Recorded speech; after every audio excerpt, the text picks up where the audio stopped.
O le a o le koe ka ilia kula whanga.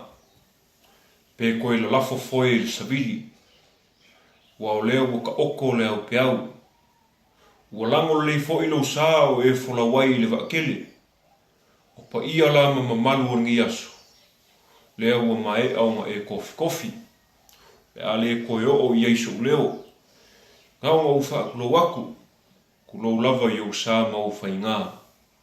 E wala ngā se leo e ngi fiafi. O ngau le nganga fia wha afkaiaku.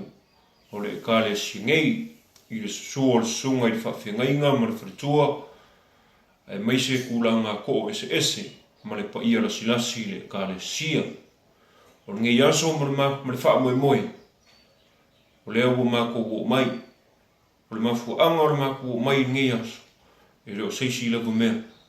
O mako wo mai o ngā le kalagakeu e wha singo i le kama. Ia o mako wo mai e wha mawhangwhanga ako. Ko mai e wha loko kele ako. A ko wo mai e waku le fia. Pe o la le kusi pa ia. A ko wha ngongoa i au ko wha ngongoa whakasi. Au ko whikangisi i au ko whikangisi whakasi. Au ko fia fo. I au ko fia whakasi. Ai ui lea. O leo mai ka waku. O le kou ma au ma le minusia leo mo pea i mauka. I kulanga wha alolonga. Ia wala ngonga ai lea nganga wha ngai kia. O le ngaka i lea. O kau mafa o kou fo inga ringi aso. Leo o kali le sua wala au le leile ka le sia. Ua malie fo i maka e wa ai la o kou wha aloalo. Malie kalinga e wha alongo. Ua kumu le loko i le fia ma le wha awhikai. O le nganga wha awhikai aku.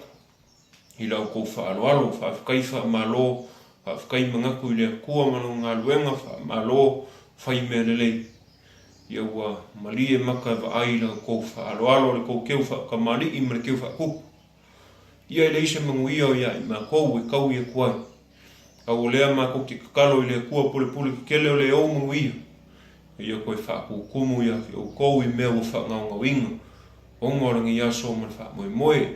Ia lofa aku le kua koe wha kukumu ia o kou ako.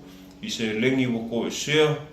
O mea kau mafa o kou whaalu o ngore ngei e ka le si. Ia iei le whaamanguyanga le kua ia ki o kou, ia koe wha o inga o kou. Ia wan kau singa o inga. Ia ngei fiafi, ia liu mai ngei kou, ia iei le anga leo le kua i le kamao ngā ruenga ma le kua. Ia maualo la mangaku, maualo kamao a inga whalenga. Ia wan kau singa o le lafu ma moia le rii.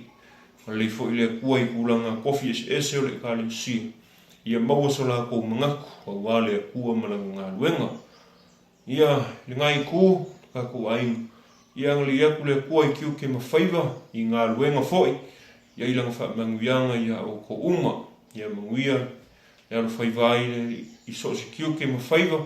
Ia le manguia i whangau kulanga kalavou. Ia lau sunga o lenga whaima whonga o lenga iaso. Ia maua so ngaku. Ia maua le upenga la unga. Ia auangi i ngaure ko o pe solo le fui.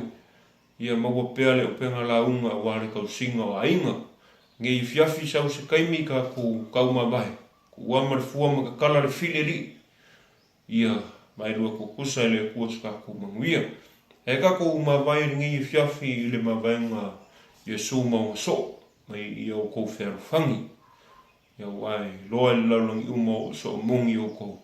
Pea o kou whero whangi. Ia wha mungi kele le kua. Mangu ia ma ia soifua.